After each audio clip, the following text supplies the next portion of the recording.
اعوذ باللہ من الشیطان الرجیم، بسم اللہ الرحمن الرحیم۔ السلام علیکم ورحمۃ اللہ وبرکاتہ۔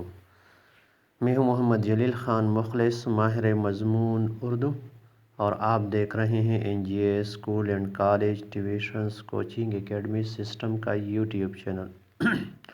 ہمارا دعویٰ ہے کہ ہم پڑھاتے نہیں سکھاتے ہیں، اور الحمدللہ ہم اس دعوے کو سچ ثابت کرنے کی اپنی پوری کوشش کر رہے ہیں۔ جماعت نحو اردو حصہ غزل کے سلسلے کو ہم آگے بڑھاتے ہیں، اور اس سلسلے میں آج ہم خواجہ حیدر علی آتش کی جو غزلیں ہیں ان کے مشق کو حل کریں گے۔ امید ہے آپ اس ویڈیو سے بہت کچھ سیکھیں گے، اور یہ آپ کو آنے والی زندگی میں امتحانات میں بہت فائدہ دے گی۔ تو آئیں ویڈیو کی شروعات کرتے ہیں، ابتدا کرتے ہیں۔ مشقی سوالات۔ خواجہ حیدر علی آتش۔ خواجہ حیدر علی آتش کے غزل کے قوافی لکھیں۔ تو پہلی غزل کی قوافی لکھیں۔ جواب: قوافی یعنی قافیہ کی جمع قوافی۔ فسانہ، غائبانہ، خزانہ، خانہ، دانہ، زمانہ، نشانہ، عاشقانہ۔ سوال نمبر 2 ہے، دوسری غزل کی ردیف لکھیں۔ تو قافیہ ہم آواز الفاظ کو کہتے ہیں، ردیف جو بار بار آتا ہے قافیہ کے بعد۔ ردیف راہ میں ہے، تو یہ کیا ہے؟ دوسری غزل کی ردیف ہے۔ سوال نمبر 3 ہے، پہلے غزل کے دوسرے شعر میں قارون کا ذکر کس حوالے سے آیا ہے؟ تو اس کا جواب ہے، اس شعر میں صنعت تلمیح بیان کی گئی ہے۔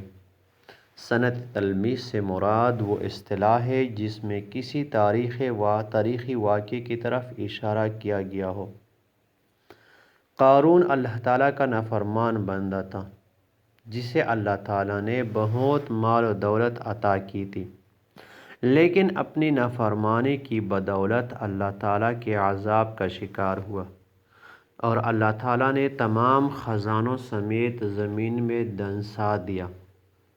اب بقول شاعر زمین سے جو پھول نکل رہے ہیں یہ اسی خزانے کی بدولت ہیں۔ سوال نمبر 4، پہلی غزل کے 5ویں شعر کو نثر میں تبدیل کریں۔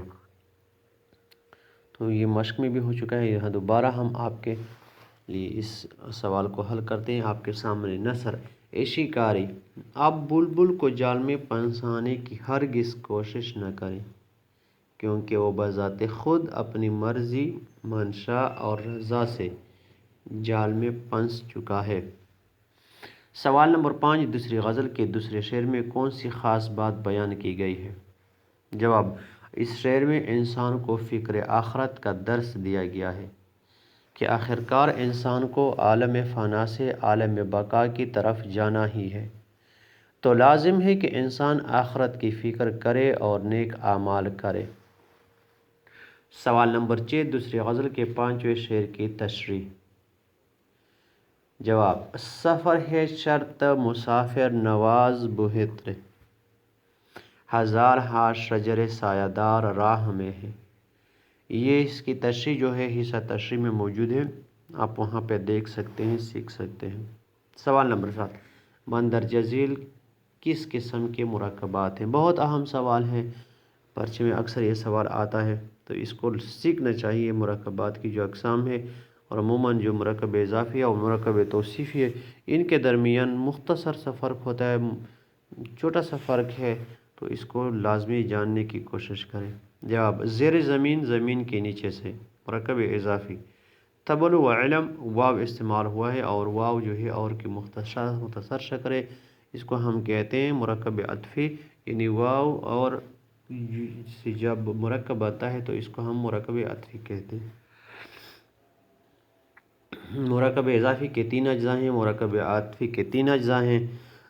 رگے گل، گل کے ریشے، مرکب اضافی۔ دام و دانہ، جال اور خوراک، مرکب عطفی۔ شجر سایہ دار، سایہ دار درخت، مرکب توصیفی۔ سوال نمبر 8، مصرعے مکمل کریں۔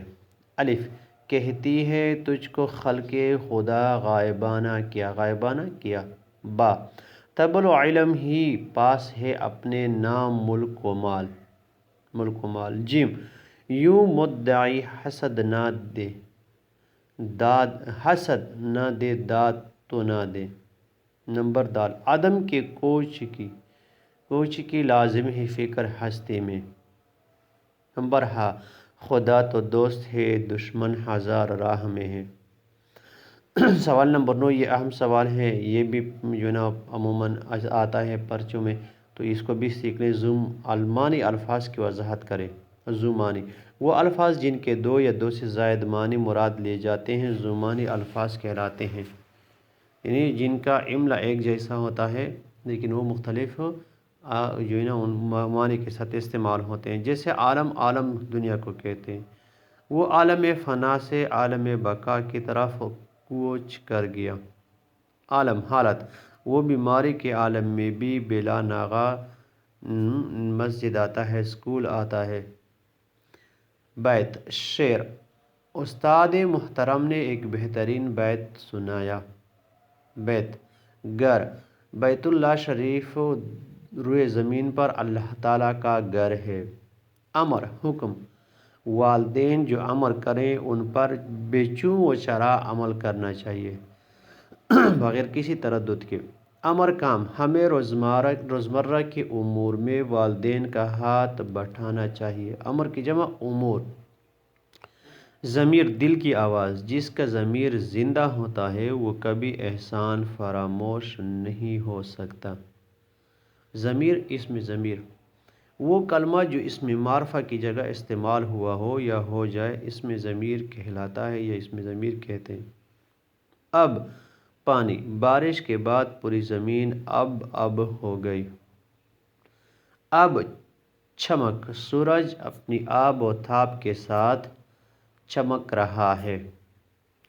قافیہ کی تعریف۔ قافیہ کی تعریف یا پہچان۔ قافیہ کا مطلب ہے بعد میں آنے والا، بعد میں یا پیچھے آنے والا، لگاتار پے در پے آنے والا۔ اصطلاح میں وہ ہم وزن الفاظ جو شعر کے آخر میں، یہ اصطلاح میں یہ ہے عین لکھا گیا ہے، غلطی سے معذرت کے ساتھ یہ ہا لکھا جاتا ہے، یہاں ہے۔ اصطلاح میں وہ ہم آواز الفاظ جو شعر کے آخر میں بار بار لائے جائیں، جیسے آتش کی پہلی غزل کے قوافی یہ ہیں: فسانہ، غائبانہ، خزانہ، آئینہ، دانہ، زمانہ، نشانہ، عاشقانہ۔ ردیف کی تعریف یا پہچان۔ ردیف کے لفظی معنی سواری پر بیٹھنے والا۔ اصطلاح میں وہ لفظ جو شعر یا غزل یا قصیدے وغیرہ کے مصرعوں کے آخر میں قافیوں کے بعد بار بار دہرائے جاتے ہیں، جیسے آتش کی دوسری غزل کی ردیف میں ہے۔ کیا ہے وہ؟ ردیف ہے۔ تو آج کی ویڈیو میں بس اتنا ہی۔ امید ہے آپ نے اس ویڈیو سے خواجہ حیدر علی آتش کی جو غزلیات ہیں اس کے مشق میں سے بہت کچھ سیکھا ہوگا۔ اس طرح کی مزید ویڈیو دیکھنے کے لیے NGA school and college tuitions coaching academy system کا یوٹیوب چینل سبسکرائب کریں، لائک شیئر اور کمنٹس کریں تاکہ آپ کی طرح دوسرے طلباء و طلبات جو ہیں وہ بھی اس سے استفادہ حاصل کر سکیں۔ آج کی ویڈیو میں بس اتنا ہی۔ مجھے دیجیے اجازت۔ اپنا بہت سارا خیال رکھیے گا اور مجھے اپنے دعاؤں میں یاد رکھیے گا۔ اللہ حافظ۔ السلام علیکم ورحمۃ اللہ وبرکاتہ۔